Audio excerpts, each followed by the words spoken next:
Rudia tena. Maneno ya Mungu anasema, waraka wa Waebrania sura ya 2 na mstari wa 1. Kwa hiyo imetupasa kuiangalia zaidi hayo yaliyosikiwa, tusije tukayakosa.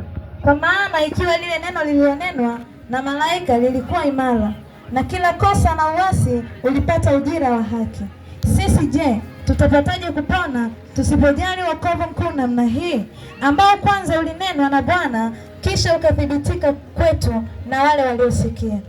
Mungu naye akishuhudu pamoja nao kwa ishara na ajabu na nguvu za namna nyingi, na kwa magawanyo ya Roho Mtakatifu kama alivyopenda mwenyewe.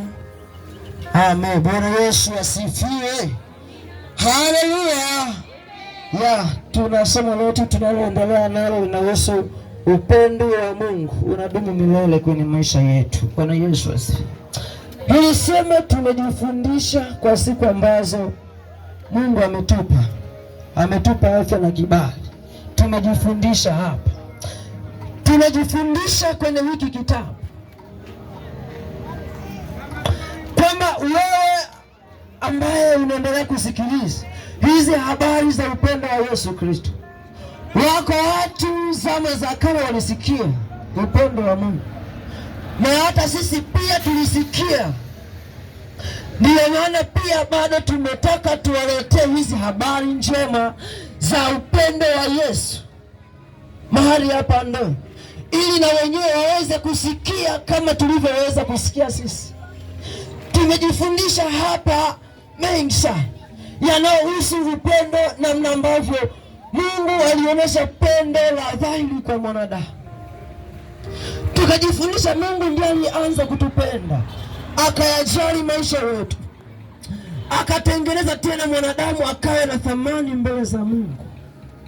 Upendo wa Yesu tumejifundisha, mtu anapoupokea anaanza kupokea mabadiliko makubwa katika ulimwengu wa kiroho, kwa sababu upendo wa kiroho ndani yake tukasema kuna uzima, kuna uhai, kuna kila kitu unachokihitaji. Kubwa zaidi tukasema ndani ya upendo wa Yesu Kristo uko uzima wa milele usioweza kuharibiwa na kitu chochote. Bwana Yesu asifiwe. Na leo neno la Mungu linatukumbusha katika kitabu cha Waebrania 2 kwanza huo mstari wa 1 kwamba haya sasa ambayo tumeyasikia tukayatunze na kuyapa thamani kwenye maisha yetu, tukayajali, tukautunze ule upendo wa wokovu aliyeushusha Yesu kupitia upendo wake, akatufanya tustahili tena katikati ya hii dunia. Hakuangalia ni namna gani tumemkosea, namna gani tumefanya dhambi nyingi, namna gani tumekuwa tukilidhihaki jina lake, namna gani tumekuwa tukilitukana jina lake, lakini kwa sababu tumekwisha kupokea ule upendo wa Kristo, maandiko yanatukumbusha sasa tukautunze na kuuthamini wokovu huo. Maana Biblia inasema tusipoutunza wokovu wa namna hii, tusipoutunza upendo wa Yesu wa namna ile, tutapata wapi kupona? Maana kumbe maisha yetu yapo ndani ya upendo wa Yesu. Imani yetu ya mafanikio ipo ndani ya upendo wa Yesu. Bwana Yesu asifiwe. Ndio maana Biblia ikasema kila atakayepata kuamini huyo ataokolewa. Na ile imani bado inatokana na zao la upendo wa Yesu Kristo. Nikakwambia kwamba maisha yako yote uliona yapo ndani ya upendo wa Yesu Kristo. Hivyo wewe uliyesikia habari hizi ambazo sisi tulikwisha kuzisikia kwa upendo ule aliyosema Yesu tukapendane, ndio maana tumekuletea habari njema za neno la Mungu. Na hitimisho la somo hili, Mungu anatamani akaone tunautunza wokovu wetu vizuri. Anatamani akaone tunamjali Mungu kwa kumcha na kumtumikia kwa mali zetu, kwa akili zetu, ufahamu na nguvu zetu zote. Tukawekeze kule katika kumjali Mungu, ili ule upendo usije ukapotea tena katikati yetu, ukalitoa pendo la Kristo ndani yetu. tukaishi tena kama maisha ya zamani tulioishi, maisha ambayo hayana Mungu. Bwana Yesu asifiwe sana. Haleluya.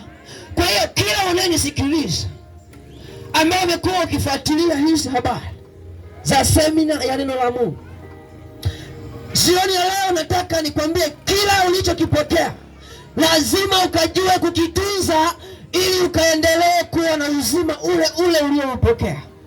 Maana usipoutunza na kuthamini ikizuri ulichokipokea, unaweza kukipoteza ukarudi tena katika mateso, kwa sababu hujakitunza kile kitu ulichokipokea. Haleluya. Simama kwa miguu yako. Mwalimu Amos atakuja kukufundisha, utaandika tu mengi ya kutosha. Mahali hapa nataka tukamwombe Mungu sasa. Nataka tukamwombe Mungu. Liko somo la imani inayoleta mafanikio kiroho na kimwili tunaloendelea nalo. Tunatamani mtumishi wa Mungu atufundishe zaidi. Nimekuja hapa kukwambia yale yote ambayo umekuwa ukiyasikiliza, lazima ukayatunza na kuyapa uthamani kwenye maisha yako. Lazima ukayape kipaumbele na kuyajali, tena kwa kulishika neno la Mungu. Wewe unayenisikiliza, fuatisha maneno haya na kisha tukamwombe Mungu kwa pamoja. Sema, Bwana Yesu, asante kwa semina ya neno lako. Maneno yako Bwana tumeyasikia, nasi Bwana